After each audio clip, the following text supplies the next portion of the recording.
अस्सलामुअलैकुम वरहमतुल्लाहि वबरकातुह। मोहतरम भाइयों, बुज़ुर्गों, दोस्तों, 72 साला अब्दुस समद साहब, उनका केस थमने का नाम नहीं ले रहा है और आज भी सारे न्यूज़ चैनल्स की हेडलाइंस और सारे न्यूज़ चैनल्स पर उसी को इशू बनाकर उस पर डिबेट चल रहे हैं। और चूँकि अगले साल उत्तर प्रदेश में इलेक्शन है तो हर पार्टी ये चाहती है उस केस को भुनाया जाए, उस केस को ज़्यादा से ज़्यादा उछाला जाए, ताकि जितना ज़्यादा वो केस उछलेगा उससे हर पार्टी फ़ायदा हासिल करना चाहती है। अभी मैं डिबेट देख रहा था तो उससे तो मुझे यही महसूस हुआ, एक ऐसा मसला कि 5 जून सन 2021 को लोनी ज़िला गाज़ियाबाद के अंदर जिन बुज़ुर्ग के साथ में बदतमीज़ी की गई, उनकी दाढ़ी काटी गई, उनको मारा गया, पीटा गया, और 7 जून को जब उन्होंने उनके अगेंस्ट में FIR लिखा दी थी तो SP साहब का जो बयान आया कि देखो इसको मज़हब का रंग ना दिया जाए, इसको धर्म के एंगल से ना देखा जाए, क्योंकि ये एक पर्सनल मसला है। अब्दुस समद साहब, परवेश गुज्जर और बाकी उसमें मुस्लिम नौजवान भी मौजूद है, ये सब लोग एक दूसरे को पहले से जानते थे, इनके आपस में रिलेशंस थे, आपस में बातचीत होती थी और अब्दुस समद साहब से वो तावीज़ वगैरह लिया करते थे। लेकिन प्रॉब्लम कब क्रिएट हुआ, जब इस पूरे का पूरे इशू को मज़हब का रंग दे दिया गया और इसमें हिंदू मुस्लिम का जो एंगल आया है उसकी वजह से ये एक सियासी मुद्दा बन के रह गया। मेरे एतबार से अगर देखा जाए तो मैं भी यही समझता हूँ, जब पुलिस ने अपनी कार्रवाई की और जो मुजरिमीन थे उनका बचाव न करते हुए उनको अरेस्ट कर लिया है, उनके ऊपर वो सारी धाराएं लगा दी गई है, उनको जेल की सलाखों के पीछे जब डाल दिया गया है, तो इस इशू को हमने यहीं पे ख़त्म करना चाहिए और ये उम्मीद करना चाहिए कि जो मुजरिमीन हैं, 6 लोगों को जिनको पुलिस ने गिरफ़्तार किया है, उनको कड़ी से कड़ी सज़ा मिले। मगर अब प्रॉब्लम यहाँ पे वही हुआ है जो मैंने अपने पहले सबक में आपको बताया था कि अगले साल उत्तर प्रदेश में इलेक्शन है और ख़ास तौर पे मज़हब के एंगल को उठाया जाएगा।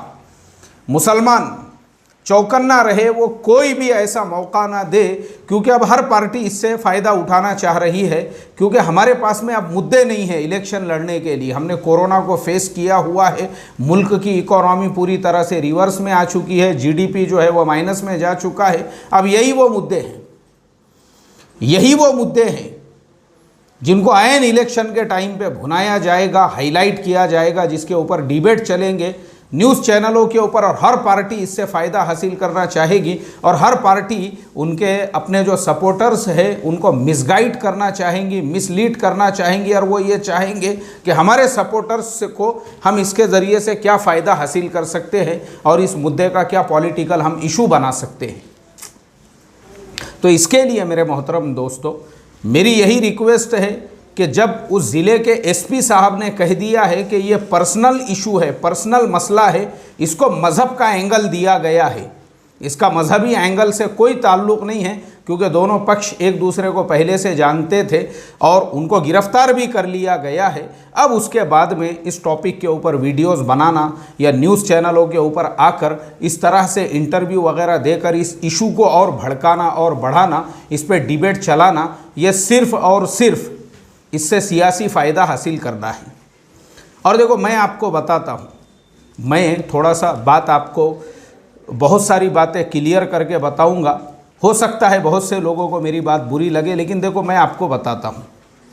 अब्दुस समद साहब के साथ में जो सुलूक किया गया, पुलिस ने कार्रवाई भी की, उन मुजरिमीन को गिरफ़्तार भी किया, लेकिन अगर हम हमारे मुसलमान बस्तियों का भी हाल देखेंगे तो आपको हैदराबाद जैसे शहरों के अंदर हर 2-4 दिन में किसी न किसी मुसलमान का मर्डर होते हुए, कत्ल होते हुए आपको मिलेगा।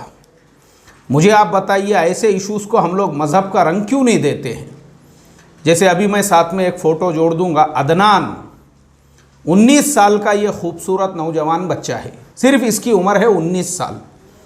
ये जो नौजवान खूबसूरत बच्चा है, इसके ऊपर 12 से 15 नौजवान बच्चों ने अटैक किया, हमला किया, इसको मारा पीटा, और ये हालत पहुंच गई कि दो दिन के बाद में ही हॉस्पिटल में इस बच्चे का इंतकाल हो गया। मारने वाले सारे के सारे मुस्लिम लड़के थे। आप मुझे बताओ, अब इस केस को हमने मॉब लिंचिंग का नाम क्यों नहीं दिया? हमने इसको भी हाईलाइट करना चाहिए था कि अदनान के साथ में मॉब लिंचिंग की गई, लेकिन ये इशू पैदा भी हुआ, दब भी गया, ख़त्म भी हो गया, सिर्फ और सिर्फ मरने वाला भी मुसलमान था और मारने वाले भी मुसलमान थे। मुझे आप बताइए ना। और सिर्फ ये केस नहीं, इसके अलावा मैं हर 2-4 दिन को एक एक केस वहाँ का देखते रहता हूँ। कल भी वहाँ के एक यूट्यूब न्यूज़ चैनल के ऊपर मैं देख रहा था, खुद वहाँ के एसपी साहब ने आज से कुछ दिनों पहले 2 कत्ल हो गए थे और वो दोनों कत्लों का मामला सुलझाया और ये बतलाया मरने वाले दोनों भी मुसलमान थे और मारने वाले भी उनको मुसलमान थे।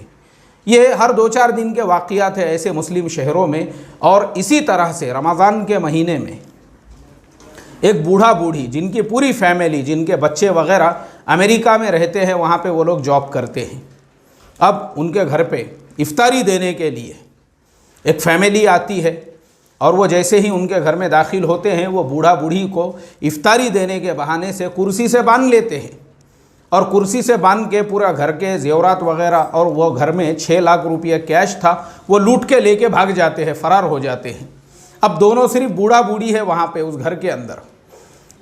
वो बाद में जो है चिल्ला पुकार करते हैं, अतराफ़ के लोगों को बताते हैं, पुलिस वगैरह आती है और 3 दिन के बाद पुलिस मुजरिमों को गिरफ़्तार करती है। तो पता चलता है जिस बूढ़ा बूढ़ी को के साथ में ये सुलूक किया गया, उनके घर को लूटा गया, वो कोई और नहीं थे बल्कि उनका सगा भांजा था और उसकी बीवी थी।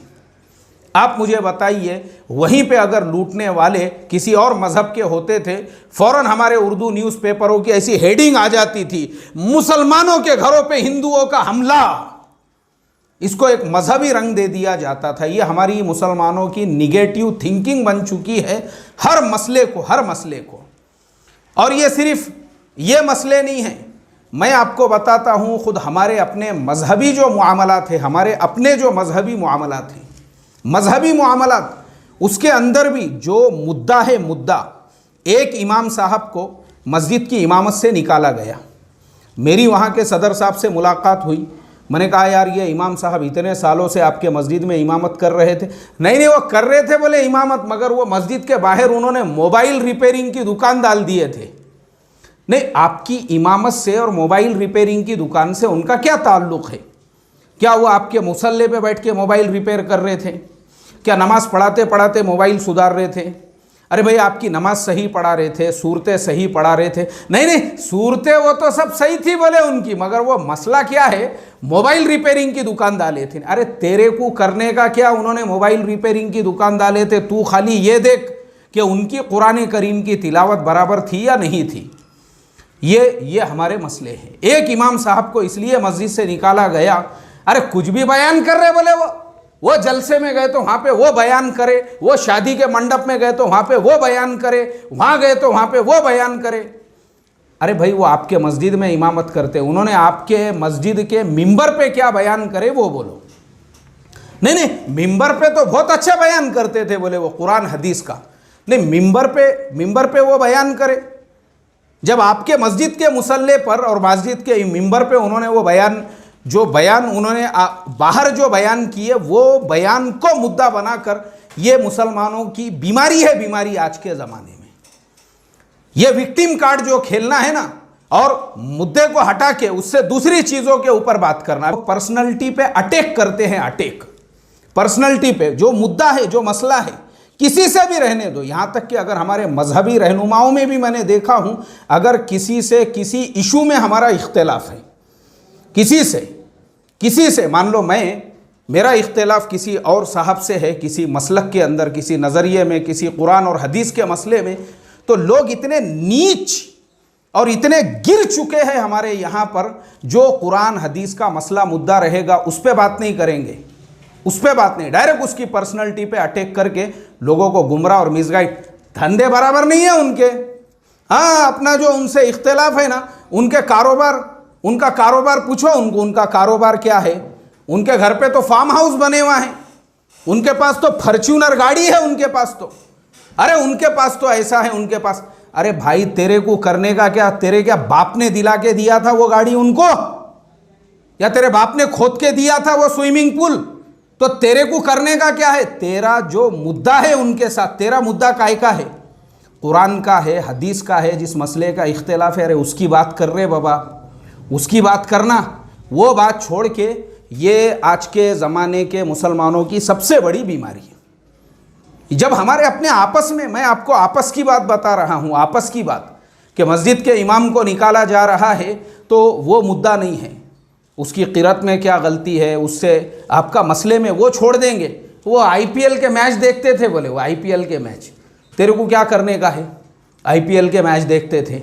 यानी बाहर के मुद्दे लाएंगे। मुसलमानों की आदत बनी है, और ख़ुद मुसलमानों के महल्लों में लड़ाइयाँ होंगी, झगड़े। जैसे मैंने अभी हैदराबाद में बताया, 19 साल का वो नौजवान, उसको कत्ल किया गया, मर्डर किया गया, लेकिन कहीं पे कोई नामो निशान नहीं, क्योंकि मरने वाला भी मुसलमान, मारने वाले भी मुसलमान। ऐसे ही मैंने औरंगाबाद के उन्वान पे 2-4 दिन पहले एक सबक दिया था, और उसमें बताया था कि सगे साड़ू ने अपने साड़ू का मर्डर किया, उसका कत्ल किया। लेकिन किसी व्हाट्सएप ग्रुप पे कोई एक ऐसा छोटा सा मैसेज भी नहीं उसके बारे में।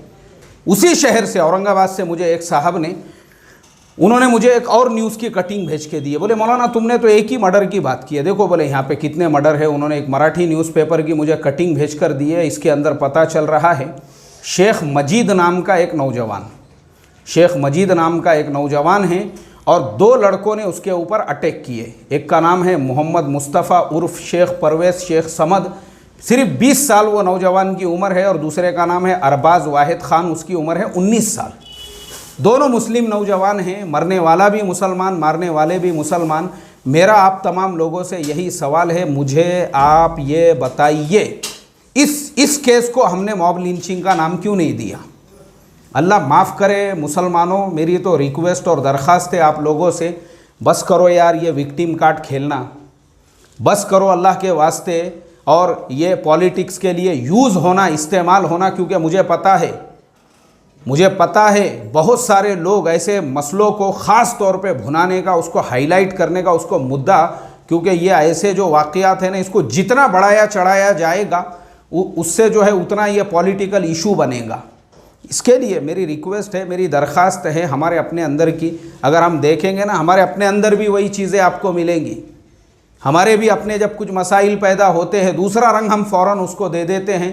अल्लाह हम तमाम को समझ अता फ़रमाएँ, और ऐसे पॉलिटिक्स का शिकार होने से अल्लाह ताला हमको बचाए, और अल्लाह हमको समझ अता फ़रमाए कि किस तरीक़े से हमारा यूज़ और इस्तेमाल किया जा रहा है।